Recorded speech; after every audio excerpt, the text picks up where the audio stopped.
नमस्कार my dear friends, my name is Lalban Prajapati और मैं आप सभी का स्वागत करता हूं आपके अपने यूट्यूब चैनल कोचिंग वाले भैया में। दोस्तों, एपिसोड नंबर 16 जो कि समापन समारोह होगा चैप्टर नंबर 10 का, जिसका नाम है प्रकाश का परावर्तन तथा अपवर्तन।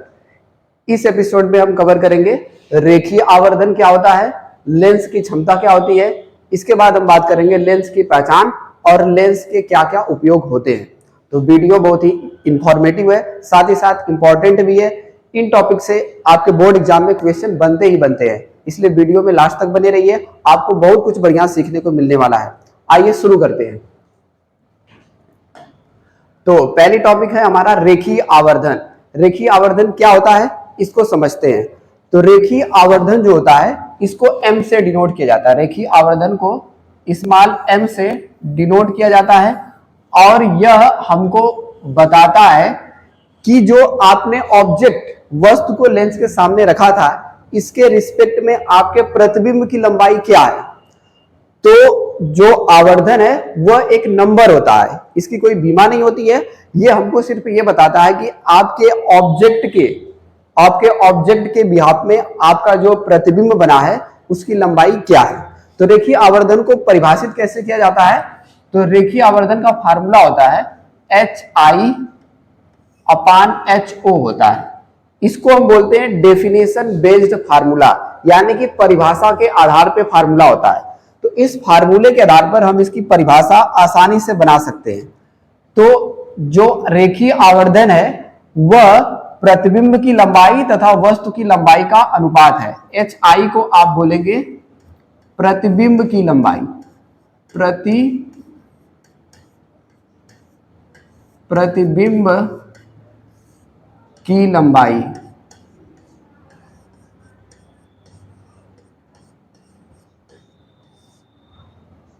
और HO को बोलेंगे वस्तु की लंबाई, वस्तु की लंबाई, वस्तु की लंबाई। तो यानी कि लेंस के सामने रखी किसी वस्तु की लंबाई अगर HO हो और उस लेंस द्वारा उस वस्तु का बने प्रतिबिंब की लंबाई HI हो, तो वस्तु की लंबाई, प्रतिबिंब की लंबाई तथा वस्तु की लंबाई के अनुपात को रेखीय आवर्धन कहा जाता है। इसको स्मॉल m से प्रदर्शित करते हैं। इसकी कोई बीमा नहीं होती है, इसकी कोई मात्रक नहीं होता है, क्योंकि ऊपर और नीचे दोनों संख्याएं हैं तो आपस में कट जाएंगी, तो कोई मात्रक इसका नहीं होता है। H for height, I for होता है इमेज। H फॉर यहाँ पर हाइट हो जाएगा, I फॉर होगा ऑब्जेक्ट। ऑब्जेक्ट का मतलब क्या हो जाएगा, वस्तु। तो आप समझ गए होंगे कि रेखीय आवर्धन क्या होता है। रेखीय आवर्धन का एक दूसरा फार्मूला भी होता है जिसको डेराइव फार्मूला बोलते हैं। हालांकि डेरिवेशन आपके सिलेबस में नहीं है, तो ये होता है V/U। V/U होता है, इसे डेराइव फार्मूला बोला जाता है। क्या बोलेंगे, व्युत्पन्न सूत्र बोलेंगे, व्युत्पन्न सूत्र, डेराइव फार्मूला। अगर आप दोनों को एक साथ लिख दें तो आपका फार्मूला बन जाएगा M बराबर HI/HO is equal to V/U। ये फार्मूले आप प्रयोग करके वस्तु की लंबाई अगर आपको दिया गया हो तो प्रतिबिंब की लंबाई, और अगर आपको प्रतिबिंब की लंबाई दिया गया हो तो वस्तु की लंबाई आप ज्ञात कर सकते हैं। तो रेखीय आवर्धन क्या है, तो रेखीय आवर्धन एक अनुपात होता है जो वस्तु के प्रतिबिंब की लंबाई तथा वस्तु की लंबाई का अनुपात होता है। इसका कोई मात्रक नहीं होता है, इसकी कोई बीमा नहीं होती है। यह केवल एक नंबर है जो आपको बताता है कि आपने जो वस्तु लिया है उसके बिहाफ में आपका प्रतिबिंब कितना बड़ा अथवा कितना छोटा बना हुआ है।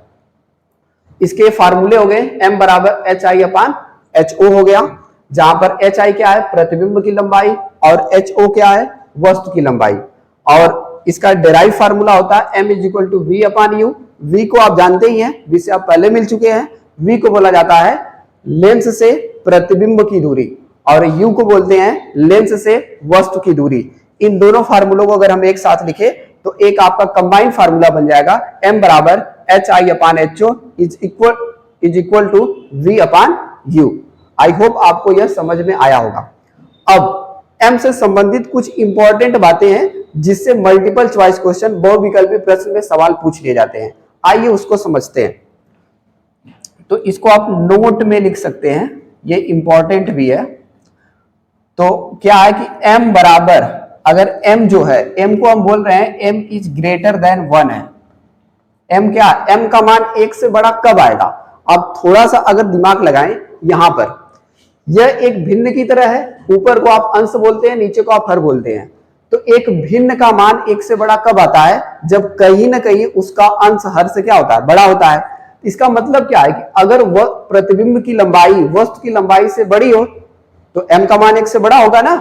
तो इसका मतलब ये डिनोट क्या करेगा, प्रतिबिंब जो है वो वस्तु से क्या है, बड़ा है। इसका मतलब सिर्फ इतना है कि जो हाइट ऑफ इमेज है, कौन है, हाइट ऑफ इमेज है, वह बड़ी है हाइट ऑफ ऑब्जेक्ट, वस्तु की लंबाई से क्या है, बड़ी है। ये आपको समझ में आया?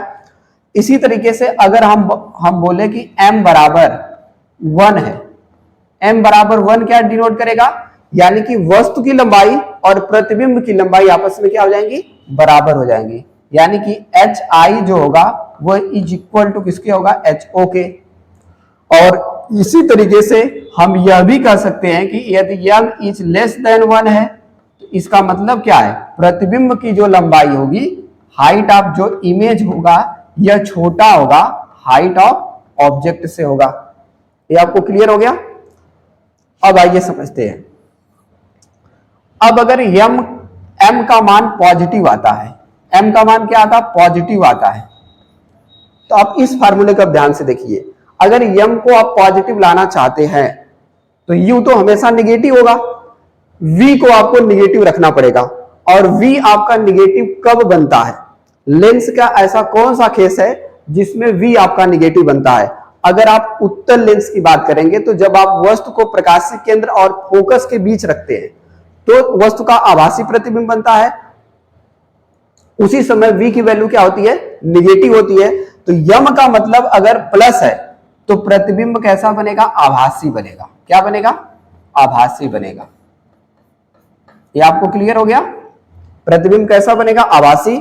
अगर यहीं पर अगर m आपको निगेटिव दिया गया, m आपको कैसा दिया गया, निगेटिव दिया गया हो, तो प्रतिबिंब आपका वास्तविक बनता है। प्रतिबिंब कैसा बनेगा, वास्तविक बनता है। तो ये नोट्स बहुत इंपॉर्टेंट है, इससे क्वेश्चन आपके कॉम्पिटिटिव एग्जाम में भी अभी तक पूछे गए हैं, तो आप इनको ध्यान में दें।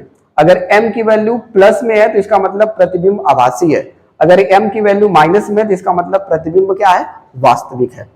हम उम्मीद करते हैं कि आपको ये टॉपिक अब बेहतरीन ढंग से क्लियर कट समझ में आ गया होगा। अब हम आगे बढ़ते हैं। अब पढ़ते हैं हम लेंस की क्षमता। इंग्लिश में इसको बोला जाता है पावर ऑफ लेंस। तो लेंस की क्षमता का मतलब क्या होता है, पहले आप समझिए। तो यहां पर ये जो वर्ड आपको दिखाई दे रहा है क्षमता, तो क्षमता वर्ड का प्रयोग आप बार बार अपने दैनिक जीवन में करते हैं। तो अगर किसी व्यक्ति की आपको क्षमता मापनी है तो आप उससे किसी से लड़ा सकते हैं, और लड़ाने के बाद आप डिसाइड करेंगे कि इस व्यक्ति की क्षमता कितनी है। या फिर उसकी अगर पावर चेक करनी है तो अलग अलग तरीके से उसकी पावर आप क्या कर सकते हैं, चेक कर सकते हैं। लेकिन अगर आपको लेंस की क्षमता की बात करनी है तो लेंस की क्षमता अगर आपको जानना है तो लेंस हमेशा, लेंस का कनेक्शन किससे होता है, लाइट से होता है। तो लेंस की क्षमता लाइट के बिहाफ में ही बताएंगे।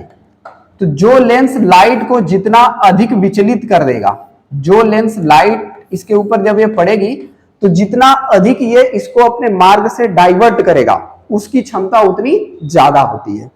तो मान लीजिए कि यह जो लेंस है इसके ऊपर प्रकाश की किरण पड़ रही है बहुत ज्यादा, मतलब जितना अधिक ये इसे अपने मार्ग से डाइवर्ट करेगा उतनी ही क्या होगी, इस लेंस की क्या होगी, क्षमता होगी। लेकिन क्या इस तरीके से किसी लेंस की क्षमता को आप कैलकुलेट कर सकते हैं? तो कैलकुलेट करने के लिए इसके ऊपर कई टेस्ट किए गए, इसका परीक्षण किया गया, और परीक्षण करने के बाद यह देखा गया कि जिस लेंस की फोकस दूरी जितनी कम होती है उसकी क्षमता उतनी ज्यादा होती है। यह देखा गया कि किसी लेंस की जो क्षमता होती है, P फॉर पावर, वह इसकी फोकस दूरी के व्युत्क्रमानुपाती होती है, व्युत्क्रमानुपाती होती है। इसका मतलब क्या है, अगर लेंस की फोकस दूरी कम है क्या है, कम है, तो P का मान क्या होगा, ज्यादा होगा। तो लेंस की फोकस दूरी कम है, इसका मतलब क्या हुआ कि लेंस छोटा होगा। लेंस अगर छोटा होगा तो उसकी पावर ज्यादा होगी, अगर पावर ज्यादा होगी तो ये प्रकाश की किरणों को और ज्यादा विचलित करेगा। वहीं पर अगर आप कहें कि अगर F का मान आप बढ़ा देंगे तो P का मान क्या हो जाएगा, कम हो जाएगा। इसका मतलब क्या हुआ कि अगर लेंस आप बड़ा ले लेंगे तो उसकी क्षमता कम हो जाएगी। तो इस तरीके से आपने क्या समझा, लेंस एक छोटे बम बड़े धमाके की तरह व्यवहार करता है ना। लेंस जितना छोटा होगा उसकी क्षमता उतनी ज्यादा होगी, और लेंस जितना बड़ा होगा उसकी क्षमता उतनी क्या हो जाएगी, कम हो जाएगी। तो लेंस की क्षमता को आप परिभाषित कर सकते हैं किसी, तो लेंस की क्षमता आप यहां पे लिख सकते हैं, लेंस की क्षमता, लेंस की क्षमता लेंस के फोकस दूरी F के व्युत्क्रमानुपाती होती है। क्या होती है, व्युत्क्रमानुपाती होती है। ध्यान रखने योग्य बात है, यहां पर जो फोकस दूरी होगी वो मीटर में ली जाएगी, फोकस दूरी जो होगी वो मीटर में ली जाएगी। तो लेंस की क्षमता का आपका फार्मूला क्या बन गया, P बराबर 1/F, जहां F को आपको मीटर में रखना है। किसमें रखना है, मीटर में रखना है, ये आपको ध्यान देना है। F को हमेशा यहां पे मीटर में रखेंगे। तो लेंस की क्षमता का मात्रक क्या होगा, तो लेंस की क्षमता का जो मात्रक होता है वो डायोप्टर होता है। उसे क्या बोला जाता है, डायोप्टर। लेंस की क्षमता का मात्रक डायोप्टर, और इसको कैपिटल D से प्रदर्शित किया जाता है। लेंस की क्षमता का मात्रक क्या होता है, डायोप्टर, और इसको कैपिटल D से क्या करते हैं, प्रदर्शित करते हैं। अगर इस लेंस की क्षमता को आप इस तरीके से भी लिख सकते हैं, P बराबर, अगर F को आप मीटर में ना रखकर सेंटीमीटर में रखना चाहते हैं तो इसका फार्मूला बन जाएगा 100/F। क्या बनेगा, 100/F। ये फार्मूला यूज करते समय आपको ध्यान रखना है कि F को सेंटीमीटर में रखना है। किसमें रखना है, सेंटीमीटर में। अगर F की वैल्यू सेंटीमीटर में दी गई है तो आपको ये फार्मूला यूज करना है। अगर F की वैल्यू मीटर में दी गई हो तो आपको ये फार्मूला यूज करना है। ये आपको बहुत ही अच्छे तरीके से ध्यान में रखना है, यहां पे आपसे गलती हो सकती है। लेंस की क्षमता का फार्मूला क्या होगा, P बराबर 1/F। अगर हम यहीं पर कहते हैं कि F = 1 हो, अगर हम यहीं पर बोल दें, आप जरा यहां पे ध्यान दीजिएगा, हम बोल रहे हैं कि F की वैल्यू आप 1 मीटर ले लो, F बराबर 1 मीटर अगर आप रख देंगे तो P बराबर इस फार्मूले से कितना आ जाएगा, P बराबर 1/1 बराबर आ जाएगा 1 डायोप्टर। क्या आ जाएगा, 1 डायोप्टर। तो यहां से 1 डायोप्टर की आप परिभाषा बता सकते हैं। 1 डायोप्टर किसे कहेंगे आप, तो 1 डायोप्टर उस लेंस की क्षमता है जिसकी फोकस दूरी कितनी है, 1 मीटर है। हाँ, तो लेंस की क्षमता आपको समझ में आ गया होगा। एक बार फिर से देख लेते हैं। किसी लेंस की क्षमता कहने का मतलब क्या है कि कोई लेंस है वो प्रकाश की किरण को कितना विचलित कर रहा है, वो उसकी क्षमता होती है। लेकिन अगर लेंस की क्षमता को आपको मापना है तो उसके लिए हम एक फार्मूला प्रयोग करते हैं जो होता है P बराबर 1/F, जहां F को किस में रखना है, मीटर में रखना है। अगर आप F को सेंटीमीटर में रखना चाहते हैं तो फार्मूला कौन सा यूज करेंगे, P बराबर 100/F। ठीक है। लेंस को अगर आप क्षमता को परिभाषित करना चाहते हैं तो किसी लेंस की क्षमता उस लेंस की फोकस दूरी के व्युत्क्रमानुपाती होती है, ये आप बोल सकते हैं। अब एक डायोप्टर की आप परिभाषा कैसे देंगे, तो F बराबर 1 मीटर रखने पर P बराबर क्या आ जाएगा, 1 मीटर आ जाएगा। तो आप कहेंगे किसी लेंस की क्षमता अगर 1 डायोप्टर है तो उस लेंस की फोकस दूरी कितना है, 1 मीटर है। इसी बात को आप उल्टा भी कह सकते हैं, 1 मीटर फोकस दूरी वाले लेंस की क्षमता 1 डायोप्टर होती है। फिर से सुन लीजिए, 1 मीटर फोकस दूरी वाले लेंस की क्षमता 1 डायोप्टर होती है। अब आपको याद हो गया होगा। आइए आगे बढ़ते हैं। अब हम बात करते हैं लेंस की पहचान।